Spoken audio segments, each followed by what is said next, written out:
Sabe uma coisa? Crises, todo mundo passa por elas. Mas o que textos de milhares de anos atrás podem nos ensinar sobre lidar com pressão, raiva e perigo nos dias de hoje? Nessa análise, a gente vai descobrir que a sabedoria antiga, olha, ela tem umas respostas surpreendentemente atuais. E essa pergunta aqui, ela vale para todo mundo, né? Quando a gente está sob pressão ou diante de uma injustiça, de um perigo, o instinto muitas vezes grita para a gente reagir, seja com agressividade, seja com medo. Mas será que existe um caminho mais sábio? Vamos dar uma olhada em algumas decisões que foram tomadas nos momentos de maior tensão para ver se a gente encontra a resposta. Para a gente entender isso melhor, nosso caminho hoje vai ter 5 paradas, tá? A gente começa com uma escolha bem surpreendente numa caverna.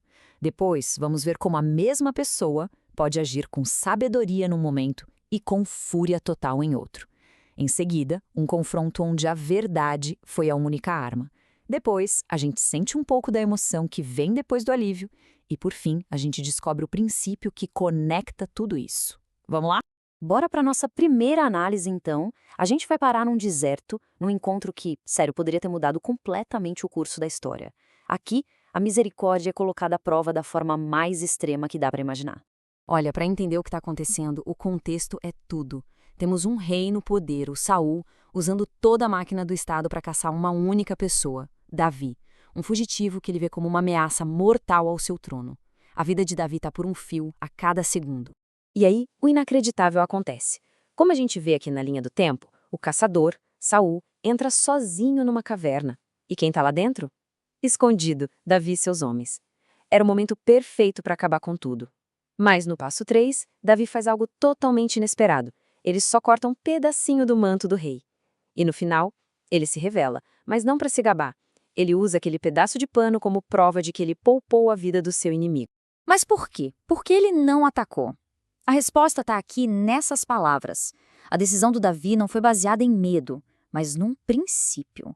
Ele se recusou a atacar a autoridade constituída, mesmo que essa autoridade estivesse sendo totalmente injusta com ele. Foi uma escolha calculada, sabe, de não fazer justiça com as próprias mãos. E o que esse momento mostra é um princípio muito poderoso. Às vezes, se segurar é uma arma muito mais forte do que atacar. A escolha de Davi pela misericórdia desarma o conflito. Força o Saul a reconhecer a integridade dele e acaba gerando uma paz, mesmo que por pouco tempo. É uma verdadeira aula sobre pensar a longo prazo. Agora, se segura aí, porque a gente vai para a nossa segunda história. Se na primeira a gente viu um Davi super sábio, contido, prepare-se para ver o exato oposto. Aqui, o mesmo homem, diante de uma crise diferente, reage com fúria total. E isso nos mostra algo fundamental. Sabedoria não é um traço fixo da personalidade. É uma escolha que precisa ser feita a cada novo desafio. A nova situação é a seguinte: Davi e seus homens, ainda na vida de fugitivos, fazem um pedido bem educado por suprimentos a um cara muito rico chamado Nabal. Detalhe, eles tinham protegido as terras desse homem. A resposta de Nabal não é só um não, é um insulto público, humilhante e sinceramente muito burro. É aqui que a gente vê um Davi que parece outra pessoa. Contra Saul, seu inimigo de morte, ele foi calmo, misericordioso. Agora, contra Nabal, por causa de um insulto, ele explode. Ele jura vingança, prometendo acabar com todo mundo da casa de Nabal.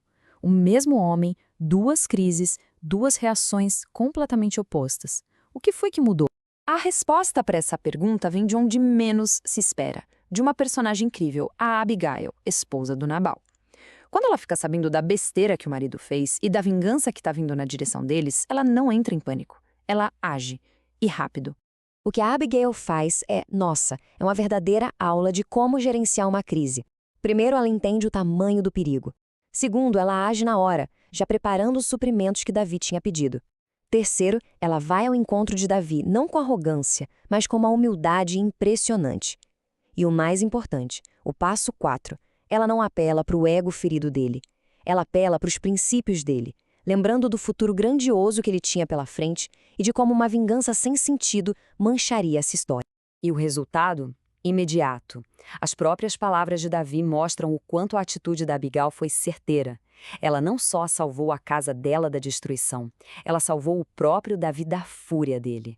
A sabedoria dela foi mais forte que a raiva dele. Ok, agora a gente muda de cenário. Vamos deixar de lado as crises militares e políticas para entrar num confronto mais teológico.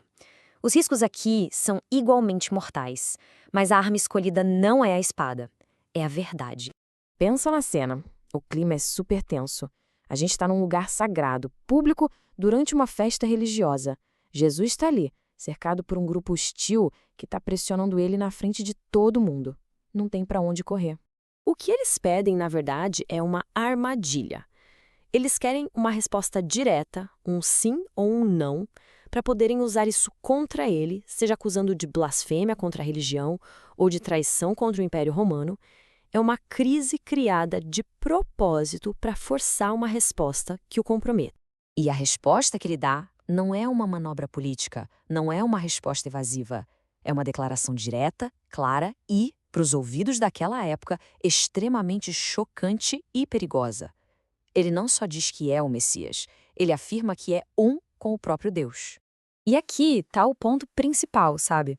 A sabedoria, nesse caso, não foi evitar o conflito, foi enfrentar o conflito com uma verdade absoluta.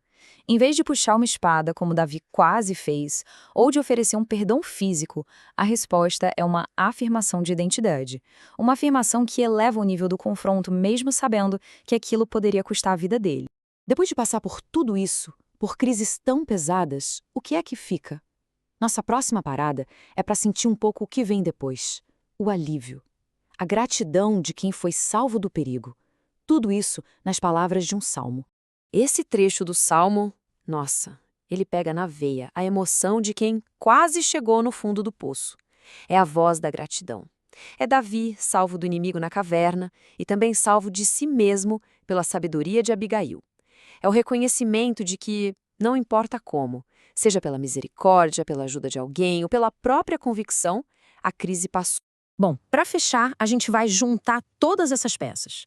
Todas essas histórias que a gente viu apontam para um princípio central, para uma escolha que a gente sempre tem. A escolha entre dois caminhos, como está lá no livro de Provérbios. Sabe o que amarra todas essas histórias?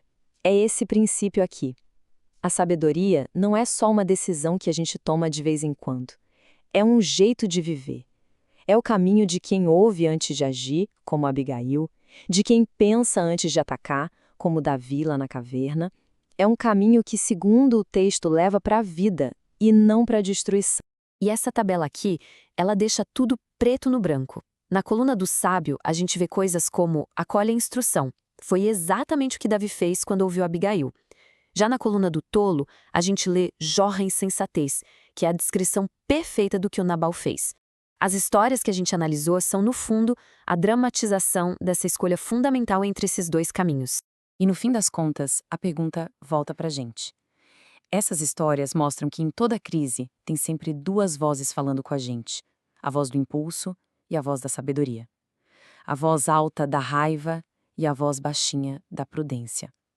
A questão é: qual delas a gente vai escolher ouvir? Porque essa resposta, ela define tudo.